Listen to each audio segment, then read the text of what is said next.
The artist, formerly known as Kanye West, is a visionary, hailed by some as one of the greatest creative minds of all time. Kanye West stunt run for president. Kanye West. Kanye West. Kanye West feeling the backlash from his recent social media rants. But he's certainly not without controversy. Some know him more for his headlines than his hits. His high-profile marriage with Kim Kardashian, the relationship with his children, his outbursts on social media, and most recently ending a deal with The Gap and threatening to end his deal with Adidas. We sit down to have a conversation with Ye. I mean, it was supposed to be a 10-year deal with Adidas and Gap. Why did you want to terminate it? You know, it's those nuances where people act like they your daddy or something. They purposely didn't open the stores that they were supposed to. How am I born in Atlanta and it's not a store in Atlanta? How am I raised in Chicago and it's not a store in Chicago? That means that I was there for some specific agenda, not for Yeezy Gap to be everything that it could be, or this dream that I had about what the Gap could be. But it's time for me to make my own thing. You know, I have respect and love for the Fisher family, and that's their dad's thing. You know, they made something great. It inspired me. Now it's time for me to go and make something great that inspires the next me, if there ever will be. No, we had to level up. We really had to level up and really show them who's the new boss in town, that I'm the boss of me. I'm no longer just the man riding the top of the polo horse. I'm not just the mascot in the middle of games, you know, getting the crowd hyped up saying, hey, wear this, do this, but, you know, just learn, financial engineering, learn how to really run a company. You know, I had this New Year's resolution that I was only gonna talk to people who listen to me.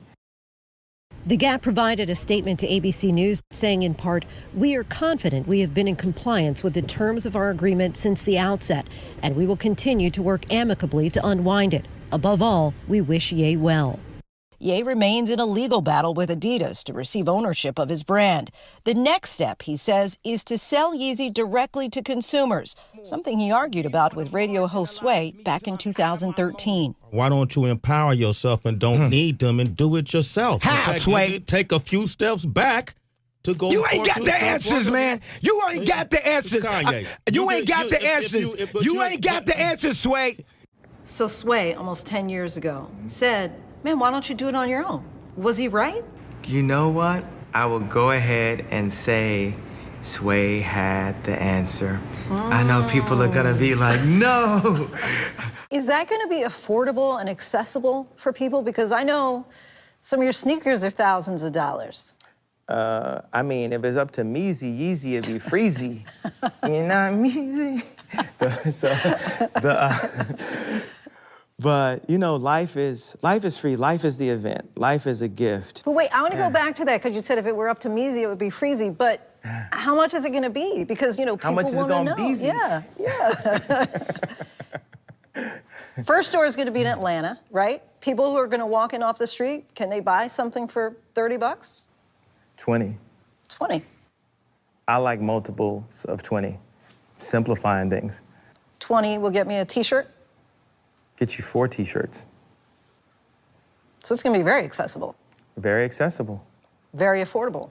Very affordable. So you were able to kind of accomplish what you needed, it seems, with Gap and Adidas. Perhaps it was a breach of contract situation, so now you're going to be able to still... You, as a dad, are you getting now some progress with that and able to spend the time you want with your children? Yeah, absolutely. Everything's a process, and there has been progress. God bless. Like, a couple days ago, I got to see my daughter's improvement in basketball. Like the first season, you know, she was just kind of not knowing what to do, not knowing how to handle the ball, not knowing how to handle herself. And you know, as far as co-parenting goes, I put my foot down with Kim and I said, Like, I learned how to play basketball in a summer and came back and won championships. So I, as her dad, am gonna go and I'm gonna coach her every morning. She trained every day and I really stayed on her. And when she came back, she had the confidence. She was almost like a Dennis Rodman. I'm saying stuff to her like, never let anyone take anything from you. Protect your little brothers and sisters. Protect the family. Never let anyone take our company.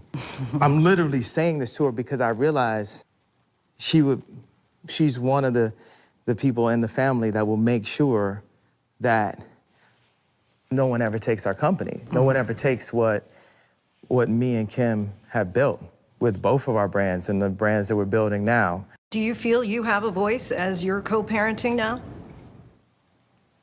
I do have a voice, but I had to fight for it. I had to go on Instagram and I had to turn up.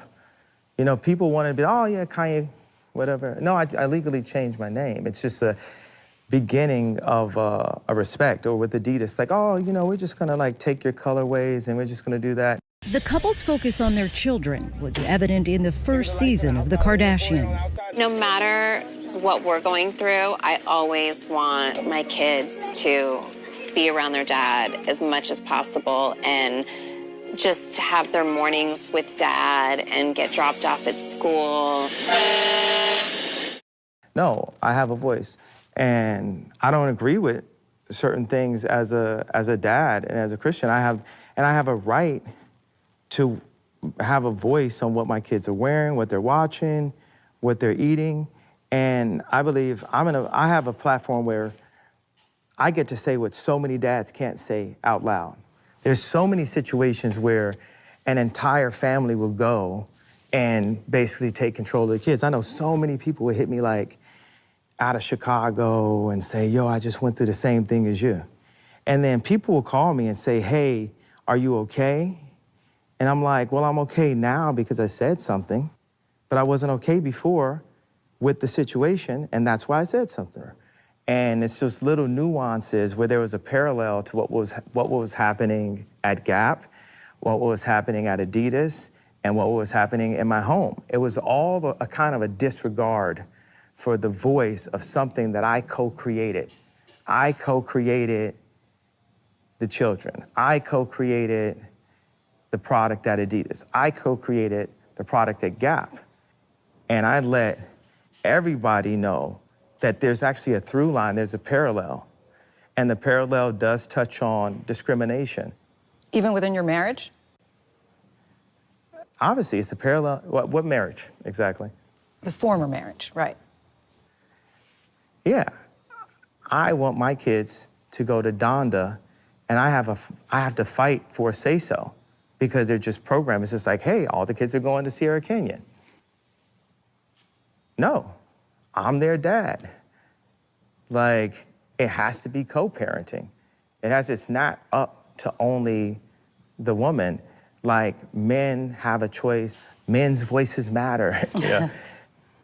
So, I understand we've dealt with a lot of frustrations, and there's a lot of protection that I actually brought when I first started dating and when I first got married to Kim. God calls me to not release that.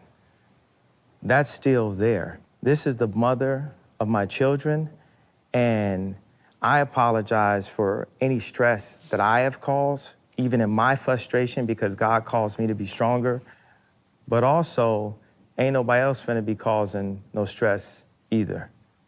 I need this person to be least stressed and the best sound mind and as calm as possible to be able to raise those children at the end of the day. It's not about another media headline. It's not about what people, a lot of times, people, they go for these clickbaits, and yeah, there's some responsibilities that I still feel needs to be taken by the entire family, right? About the way we present ourselves. Everything that we do, we need to present ourselves with the highest level of nobility. When we're in a position of influence like we are, we have to say, do we want our children to do this, and not just our children, everyone's children, because we're being used as an influence to everyone's children to sell the product that gives us, that affords us the houses that we put the 800 million security guards in front of. So knowing that to whom is given, much is required. Much is required.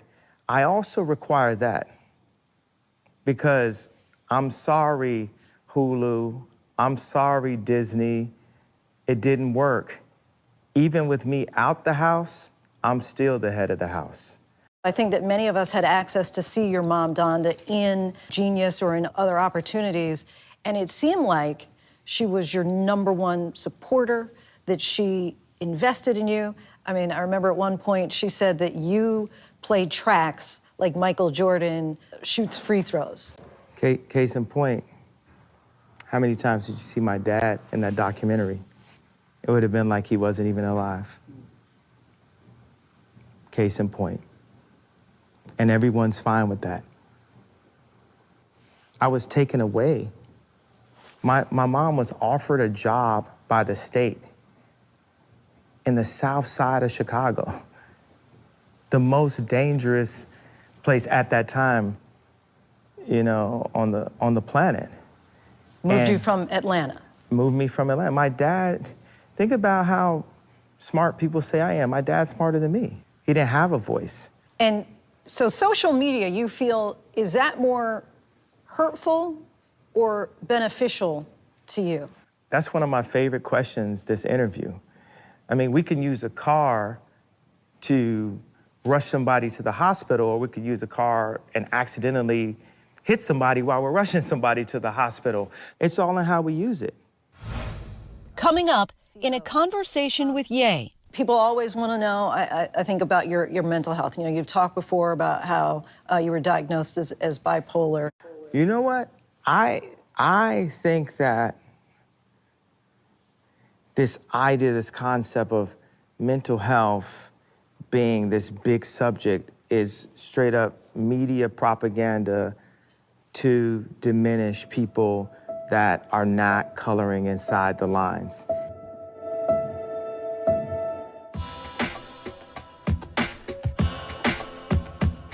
Donda Academy. Give me a sense of why you decided you wanted to create a school and what the mission is of the school. Well, it's a gospel school. We spread the gospel. I grew up Christian, both my mom and dad were Christian, and it actually started off, it was called Yeezy Christian Academy, and we started it during COVID. And these are the things that I was interested in, but had to go and work on during, you know, study hall or between classes or after school or on weekends. And to be able to incorporate that, you know, to be a performing arts school, to be a design school, an architecture school, a farming school, automotive engineering school, a computer hardware and software school, financial engineering, not just financial literacy, and also to teach the gospel. And that is Donda. In this moment right now, for you, because you talked about, you know, being able to have a voice in, for example, where your kids go to school, do you want them to go to Donda Academy? Yeah, absolutely, because, I mean, schools are started with, you know, rich people hiring Aristotle to teach their kids. You know, you can have tutors for specific things and actually turn your kids to, like, geniuses, and, you know, if your kids are geniuses, promoting that, and, like, they're 3 grade levels ahead. Like, that period of theta between, like, 4 and 8, the kids can learn the most, and they're kind of just sitting them in, like, this mundane, you know, place into society. It's about, like, normalizing the kids and making sure that they fit into society. So, yeah, if you ask me, the kids should go to my school, and that should be supported. And it's not supported? Oh, it's definitely not supported. Like, all of these, like, celebrities, we get so distracted by what the internet just said about us, and, you know, what we're doing online, or what, you know, what we have to do with our careers, because it's hard out here. You know what I'm saying? It's, like, hard enough to just raise a family, but then we have to keep up an image. You know, we gotta keep up our cars and our houses and our clothes and all that. not realizing that all the while there's this thing that's like that hurts you when you have to like scream about what your kids are wearing, or or you have to say it like a million times over. In addition to his family, his energy is also apparent in his business pursuits and Donda Academy. But many are critical of some of his social media posts, leading some to question his mental health. People always want to know, I think, about your mental health. You've talked before about how you were diagnosed as bipolar. You know what? I think that this idea, this concept of mental health being this big subject is straight up media propaganda to diminish people that are not coloring inside the lines. Even the Genius documentary was a backhanded version of that by the time they got to the third act, he's like, oh, I turned the camera off on you. And it doesn't matter. It doesn't even matter. For 2 years, they try to say I want a billionaire. Well, if you're my friend and my boy, why wouldn't you have said, hey, yo, I turned the camera off on you and I'm gonna put it in this documentary?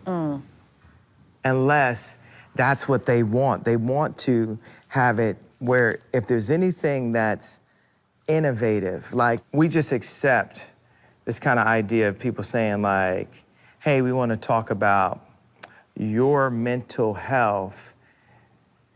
And it's like, almost like if a white person said to a black person, hey, we want to talk about your blackness. I get it. Like, wait, what? We want to talk about this thing. And one of the things about the whole mental health conversation is even a crazy person can call you crazy.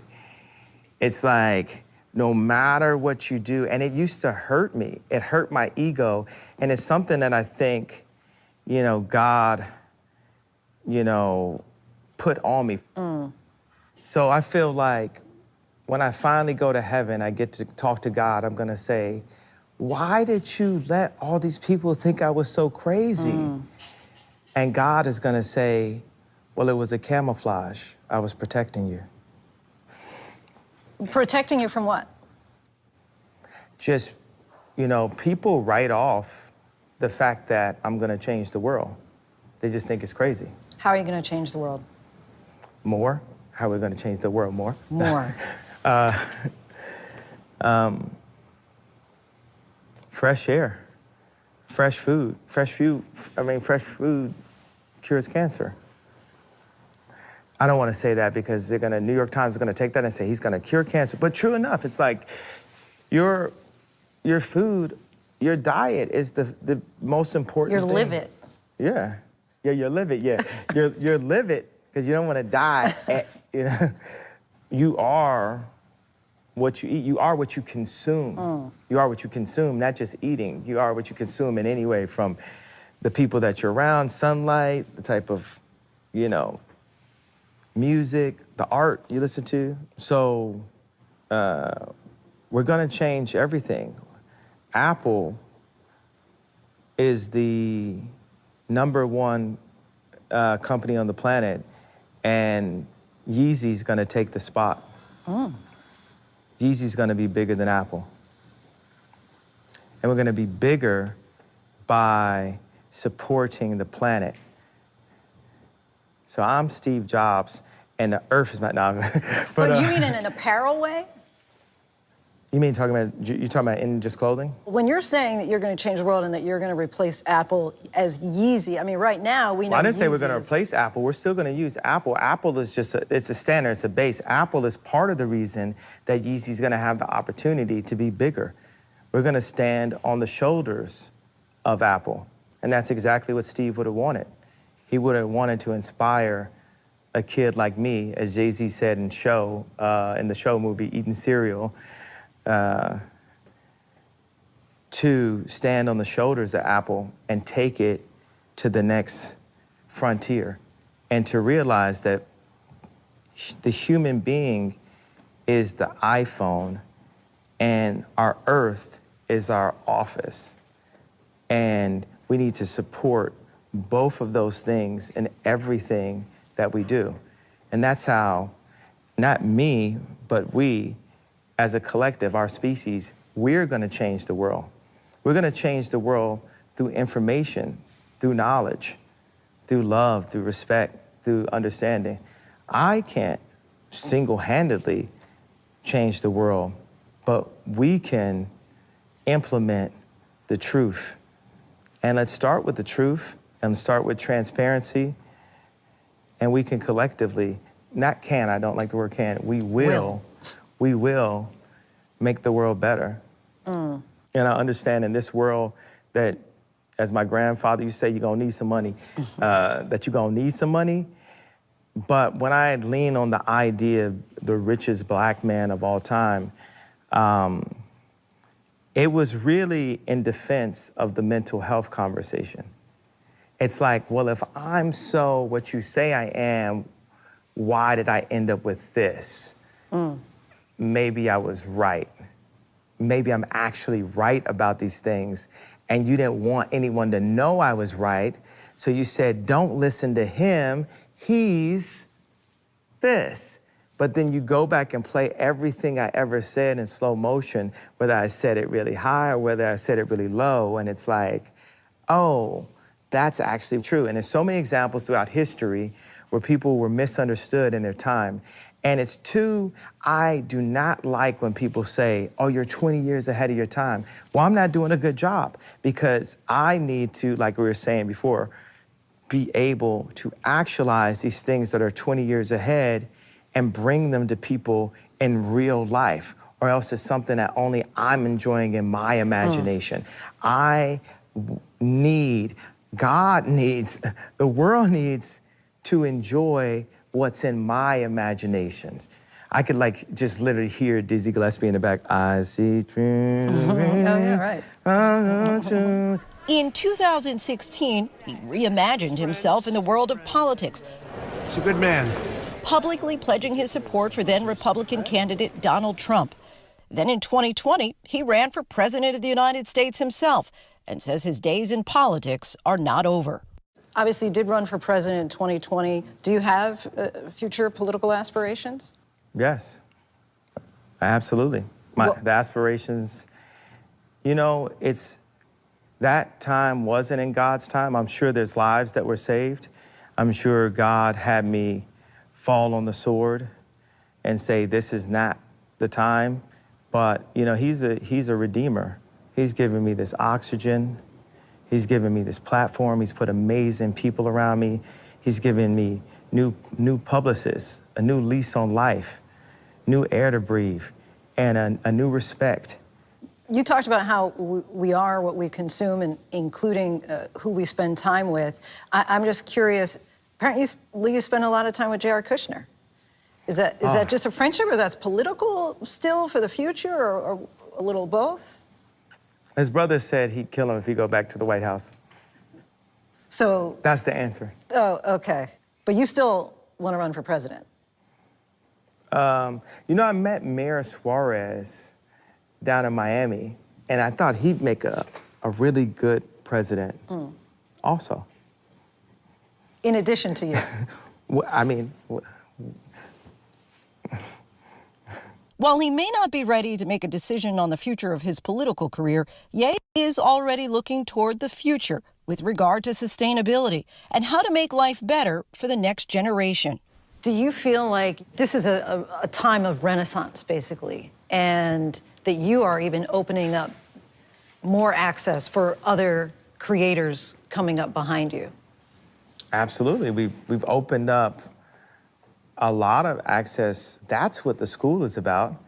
The school is a platform for our next generation to continue this imagination, to be fearless, to be brave, to be imaginative, to actualize our dream, to bring the visions to reality and not be afraid to, and not have to be called crazy, and not have to be, diminished by the press, and not have to fight in order to just do something for people. Like, we're really here to serve.